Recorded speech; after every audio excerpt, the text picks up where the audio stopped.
You see, I'm not a Chelsea fan. I'm not a Chelsea fan, but I'll say this. The moment I saw that lineup, I mean, every other thing on that lineup was okay by me until I saw Disasi. I mean, Maresca, you leave three right backs on the bench just to play Disasi, who we all know is way too slow and he has a very bad positioning that he can't even successfully get the ball to Madweke. And then you still have the mind to waste for till the 77th minute to bring in Neto and Gusto. I honestly do not know what Maresca was thinking. I honestly don't know what he was thinking, but that was a very poor judgment on his part. Pairing Disasi and Colwill together is the wrongest decision that was made by him. And you see, at this point, Maresca should just sell all his centre backs. Just sell all of them at once. And then Princess Cucurella. Cucurella truly, because you were really cooking. You were just there inverting like you guys were actually having the lead in the match. Now, I am one of those that were actually clamoring for Felix and Nkuku, like for them to have their chances at play ball. At this point, I'm actually going to say that Felix shows up without stamina. And Nkuku they craze because I don't know. I'm actually so frustrated about this match because I had higher expectation because for the love of God, it is Ipswich Town for crying out loud. Ipswich Town. This should have really been an easy win for Chelsea. This should have been like the perfect win for them to end the year 2024. But then they chose to flunk it. And you fans, the fans that are always, going for your managers, going for your coaches, telling them, let's try this person, let's try that person. I hope we all can see. Yes, I'm including myself because I was really keen on wanting Felix to start. I was really keen on Nkunku to also have a chance at play. But I mean, how do you use someone like Nkunku as a striker and then you expect to actually get a goal? There must be a clown. The midfield, the attack, they all just kept losing the ball and they were giving the ball away so cheaply, like they had nothing to do with it. And don't even get me started on Noni. Madrike, what were you see? It is actually so obvious that Maresca at this point only wants to use players that he's very comfortable with. He's only using players that he seems really confident and comfortable with, forgetting that football is not actually like that. Football doesn't work that way. You need to you can't just get so comfortable with some sort of players that you make the same sub every now and then because you're already used to one winning streak that you've been having. Even Slot at the point, he had to sub Salah.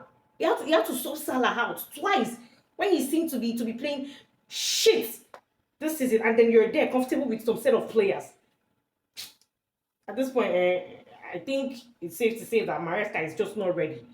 I guess that's the reason he told us ahead that they are not title contenders. This should have been a walk in the park for Chelsea. Easy win. See, I'll say this. Chelsea fans or Chelsea players, they need to understand one thing about football. And that is the fact that not everything is for you to pass and pass and pass. Sometimes learn to be on the ball, gamble with the ball, and for the manager, learn to terminate a player if there is the need to do so. Terminate a player if you have to, and that way you can give your team a high chance of dominance for better forward. Not you saying because you don't need to have a key player, even if you still need to have a key player. Ah, the performance from Chelsea tonight was just really abysmal. It was really abysmal. The players were frigging slow. I didn't see the hunger in them to win, and there was no sense of urgency at all. Caicedo tried, yeah, Caicedo tried. Caicedo tried. Jorgensen, yeah, Jorgensen was also he was quite solid too. Enzo, what you they do? What were you? Oh, bro, Palmer. See, I this was a really disappointing game. This was a really disappointing game from Chelsea. I expected them to take this chance. I expected them to like have an easy win and close the year 2024 in a beautiful fashion. But I mean, Chelsea, you guys are just not ready. So truly, you guys are not title contenders. You're just title pretenders at this point. Title pretenders, pure title pretenders. So yes, uh, take your time, take all the time you need. But you fans, you need to understand that let the coach, Maresca said something about going back to listen to the to his fans, reading through comments and wanting knowing what the fans actually want. I guess he did. He read through comments. He actually saw people's laments. Let Felix start. Let Nkuku get a chance. Let Noni. He actually did. And now that he has done all that for you, I hope you guys are now satisfied. I hope you guys are now really, really satisfied. And come 2025, you're going to actually leave this manager to do what he does best. Very lazy players tonight. Maresca, come 2025, just do whatever thing that comes to your head. You are the one managing this team. Leave. I don't know. To tell managers to leave the fans out of the game is actually really, really weird because sometimes you need feedback. But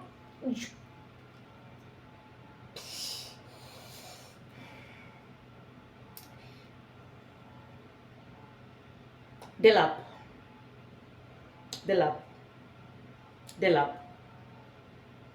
I don't know that penalty that they gave to Ipswich Town. We all know that Delap dived. He dived. It was, Chelsea was clearly robbed for that penalty. It was a case of robbery. But did you still see that penalty that Delap took was solid. It was a solid 10 over 10. It was beautiful. I loved it. So yeah, kudos to you, Delap. Kudos to you. That was a really, really big. And Delap really, really bottled these guys. Ipswich Town really, really bottled Chelsea. They played Chelsea. They had them at the back of their pockets. Let them go home, and that should be like a wake-up call for them. Maybe when they get back to their, to their training ground, Maresca should probably put on the TV for them, put on Liverpool's game for them. Let these guys watch Liverpool play and know what masterclass football is. Let them learn football from the Reds. Then come back next year, because they really, really need to take a lesson or two from their league leaders at this point. You see, Man United, I said it that Ruben Amorim needs to sit himself down and think of a way to like let these guys stick to the tactic that they are used to. It is clear that the tactic you're trying to introduce to them is not going to work. You just keep trying to enforce it on them. I do not understand the reason why Manchester United themselves refuse to stick to Van Nistelrooy. Just stick to Rude. It's beginning to look like Amorim doesn't even. He's a world-class manager. He's a world-class whatever. Yo, it's only going to be a world class if it's actually bringing on the trophy. It's only going to be a world class if it's actually doing what it needs to do.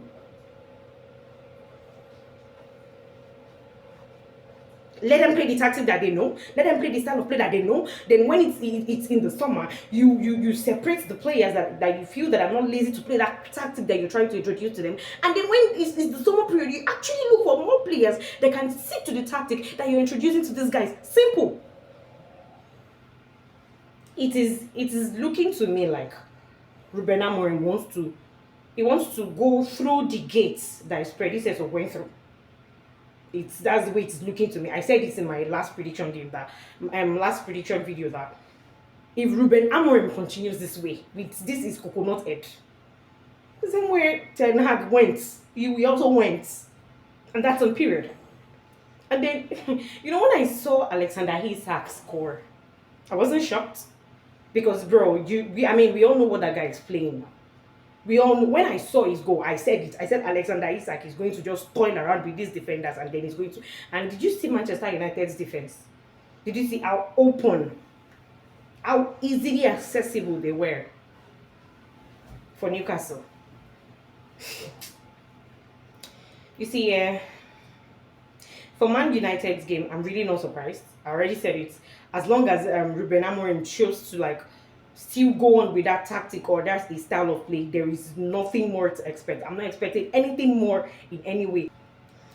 Anyways, guys, that will be all for this episode of Sport Gist with Adejoke Adebisi, and I'm sure that's we all know that that is like the end of it all for this year. So I guess I'll see you guys again come next year. And I'm wishing you guys a happy new year, a beautiful and prosperous new year in advance. My name still remains Adejoke Adebisi.